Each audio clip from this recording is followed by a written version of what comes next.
अस्सलामुअलैकुम। Welcome back to the golden code YouTube channel.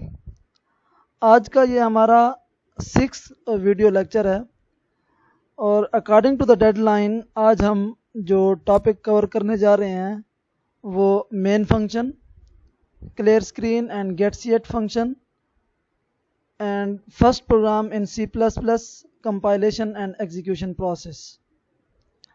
तो हम सबसे पहले बात करते हैं मेन फंक्शन की।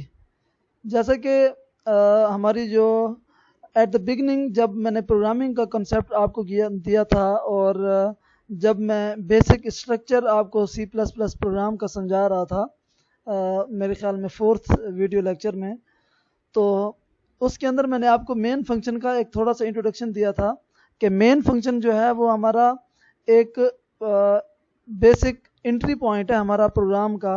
जब भी हमारी विंडोज़ के अंदर या हमारी कर्नल के अंदर, या आप आसान लफ्ज़ों में हम इस तरह इसको कह सकते हैं कि जब हमारा प्रोग्राम रैम में लोड होता है तो विंडोज़ का जो कंट्रोल हमारे प्रोग्राम में इन होता है वो through the main function in होता है। सही है। और मेन फंक्शन के बाद वो वन बाय वन हमारी जितने भी इंस्ट्रक्शन होती हैं उनको एग्जीक्यूट करता जाता है और उनकी जो भी आउटपुट बनती जाती है या जो भी उसका रिजल्ट बनता जाता है वो हमें शो करता जाता है। तो मेन फंक्शन हमारा एक मेन एंट्री पॉइंट है जहाँ से हमारा प्रोग्राम एग्जीक्यूशन जिसकी स्टार्ट होती है। और आज हम जो फर्स्ट प्रोग्राम बनाने जा रहे हैं उसके अंदर मैं आपको क्लियर स्क्रीन फंक्शन और आपको गेट ch फंक्शन की एक वाज़े फ़र्क बताऊंगा। और ऑब्वियसली जब हम उसका फ़र्क सीख रहे होंगे तो हम कंपाइलेशन एंड एग्जीक्यूशन को भी सीख लेंगे और हमें मेन फंक्शन की पावर का भी पता चल जाएगा। तो हम डायरेक्ट जाते हैं हम प्रोग्रामिंग प्रैक्टिस में कि हम किस तरह हमने काम देखना है। तो सबसे पहले मैंने IDE ओपन कर ली। तो मैंने आपको बेसिक स्ट्रक्चर समझाया था कि प्रोग्राम का बेसिक स्ट्रक्चर क्या होगा। प्रोग्राम का बेसिक स्ट्रक्चर था कि सबसे पहले हमने करना है जी हैश इंक्लूड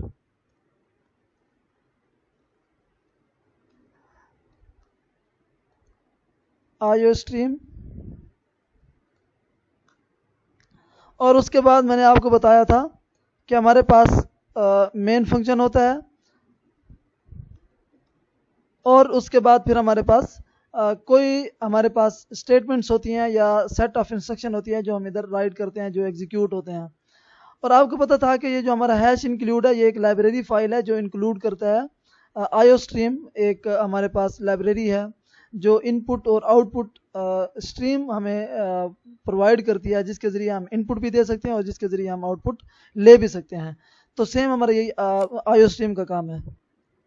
तो सबसे पहले हम चेक कर रहे हैं कि अगर हमारे पास मेन फंक्शन एग्जिस्ट कर रहा है, तो अगर हमारे पास मेन फंक्शन एग्जिस्ट कर रहा है कि क्या हमारा जो हमारा कंपाइलेशन प्रोसेस है वो मुकम्मल एग्जीक्यूट हो रहा है जी, कोई भी एरर नहीं है, कोई भी वार्निंग नहीं है, तो हमारा मतलब हमारा कंपाइलेशन प्रोसेस ठीक है।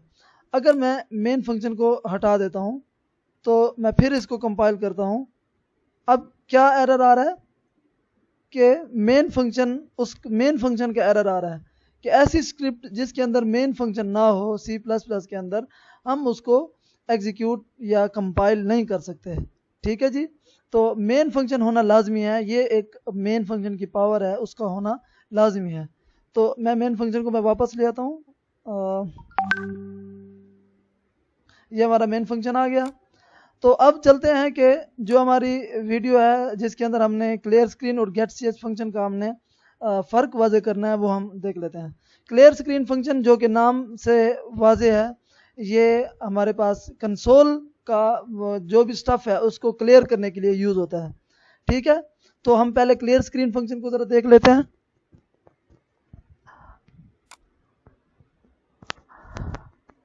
अब हमें क्या यूज़ करना पड़ेगा, हमें कोई ना कोई आउटपुट शो करने के लिए कंसोल पे हमें लिखना पड़ेगा Cout, जो हमने स्टेटमेंट पढ़ी थी इसके लिए Cout, और इसके बाद हम जो भी लिखेंगे दिस इज फर्स्ट प्रोग्राम।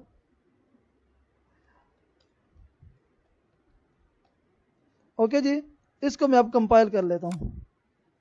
हाँ जी, अब एक एरर आ रहा है। एरर आपने आइडेंटिफाई किया है कि क्या एरर आ रहा है।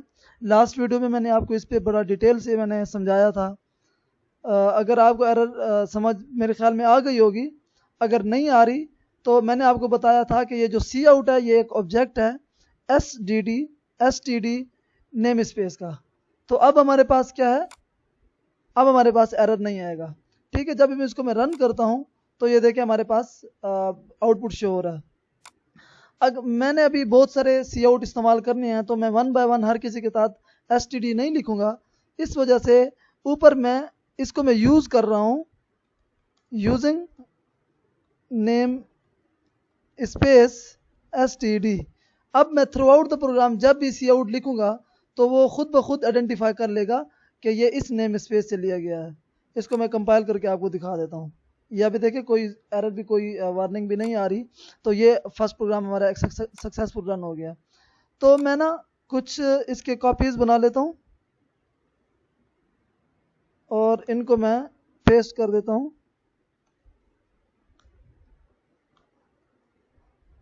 अब इसको मैं अगर कंपाइल करूँ, जी ये सक्सेसफुल कंपाइल हो गया और अब ये कुछ इस तरह का स्टफ बन गया है। तो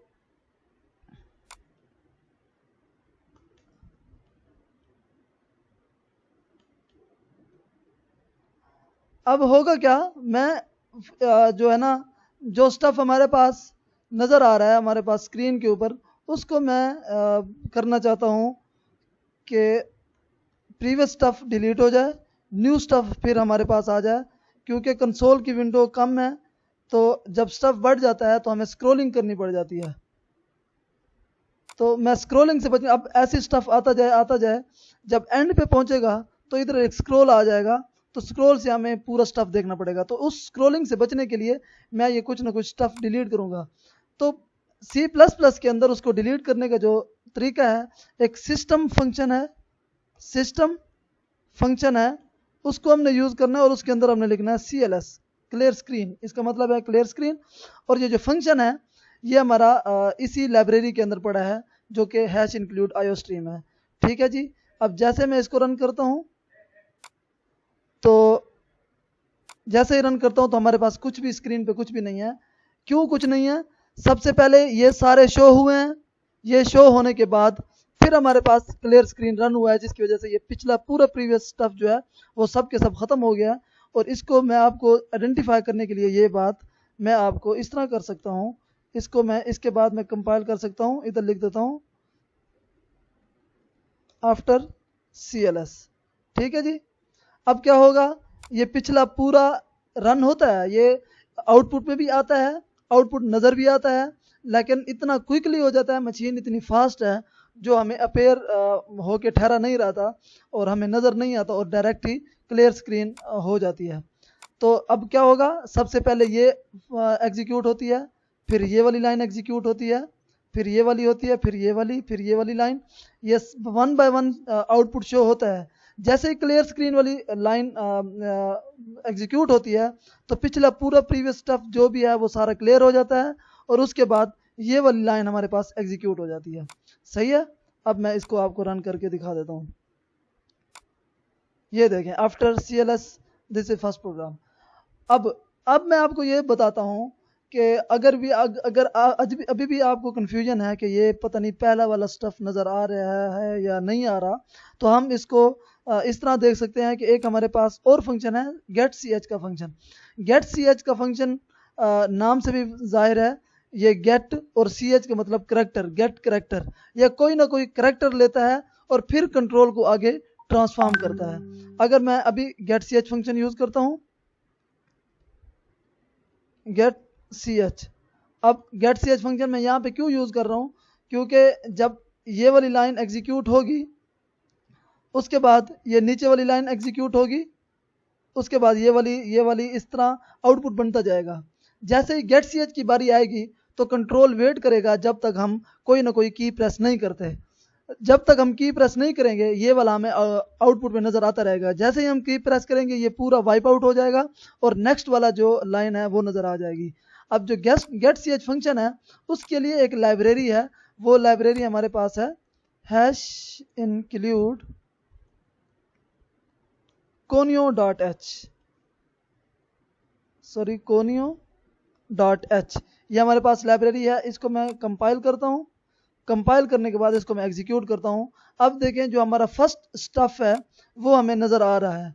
अब हमारा जो प्रोग्राम है वो वेट कर रहा है कि कोई ना कोई करैक्टर प्रेस हो या कोई ना कोई बटन प्रेस हो तो मैं आगे जाऊँ। जैसे मैं कोई बटन प्रेस करता हूँ तो ये पिछला स्टफ वाइप आउट करके वो जो नेक्स्ट वाला है वो हमारे पास दे देता है। समझ आ गई है इस काम की।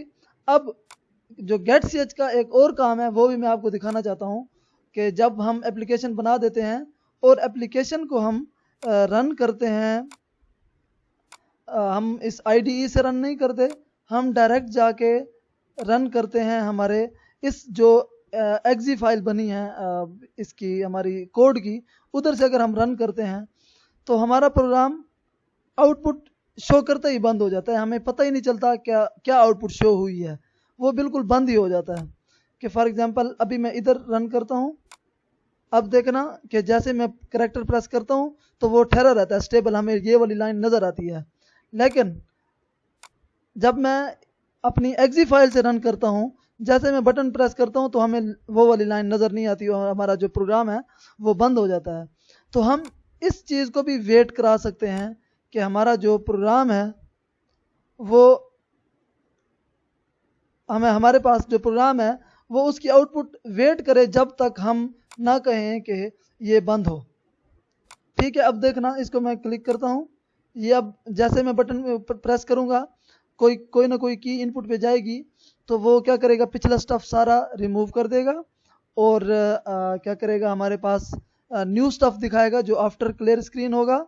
लेकिन अब वो वेट करेगा जब तक मैं प्रेस नहीं करूँगा नेक्स्ट की। ये हमारा क्लियर गेट सी एच का मेन पर्पज़ है, जिस वजह से हम इसको यूज़ करते हैं। जब भी हम एक्जी फाइल बनाते हैं, एक्जी के थ्रू जब भी हम अपने प्रोग्राम को रन करते हैं तो गेट सी एच हम इसलिए यूज़ करते हैं ताकि जो हमारा आउटपुट है वो तब तक वेट करता रहे जब तक जो यूज़र है वो ना चाहे कि इसको एग्जिट करना है या नहीं करना। तो जैसे ही मैं इसको प्रेस करूँगा तो ये एग्जिट हो जाएगा। बात मेरे ख्याल में भी आपको समझ आई होगी कि हमारा clear screen function, get C H function और मेन फंक्शन का क्या काम है। कंपाइलेशन एंड एग्जीक्यूशन का प्रोसेस आपको सही तरह समझ आ गया कि हम जब कोई भी हम प्रोग्राम बना लेते हैं तो कंपाइल करने के लिए हमें ये बटन प्रेस करना पड़ता है और कंपाइल क्या करता है, हमारा पूरा सिंटैक्स देखता है कि सिंटैक्स सही है या नहीं है। अगर किसी जगह भी सिंटैक्स का कोई इशू आ जाता है, फॉर एग्जांपल यहाँ पे इशू आ गया सिंटैक्स का, तो कंपाइलर क्या करेगा, कंपाइल करते हुए वो लाइन हमें शो करेगा कि इस लाइन के ऊपर कोई ना कोई एरर है। और एरर हमें नीचे बता रहा है कि क्या एरर आ रहा है, तो वो कह रहा है कि सेमीकोलन का एरर है, तो हम सेमीकोलन लगाएंगे, फिर कंपाइल करेंगे तो ये हमें बताएगा। ये सारा काम सिंटैक्स चेकिंग जो भी है वो सारा कंपाइलर का काम है, कंपाइलेशन प्रोसेस का काम है। और एग्जीक्यूशन जो है वो हमें सिर्फ आउटपुट और इनपुट के लिए हमारे पास यूज़ होती है। तो ये सारा था आज का हमारा ट्यूटोरियल और ये टॉपिक आपको मेरे ख्याल में अच्छी तरह एक्सप्लेन होंगे। अब एट द एंड यही आपसे रिक्वेस्ट है कि आप चैनल को सब्सक्राइब करें और इस वीडियो को ज़्यादा से ज़्यादा अपने फ्रेंड सर्कल में शेयर करें और हमारे साथ रहिए नेक्स्ट वीडियो ट्यूटोरियल तक। और इंशाल्लाह हम नेक्स्ट वीडियो ट्यूटोरियल में एक इंटरेस्टिंग टॉपिक लेके आ रहे हैं जो कि यूजिंग एस्केप सीक्वेंसेस है, single and multiple line comments हैं। इंशाल्लाह ये नेक्स्ट वीडियो में आपको बहुत ही अच्छी तरह एक्सप्लेन करूँगा। तब तक के लिए अल्लाह हाफिज़।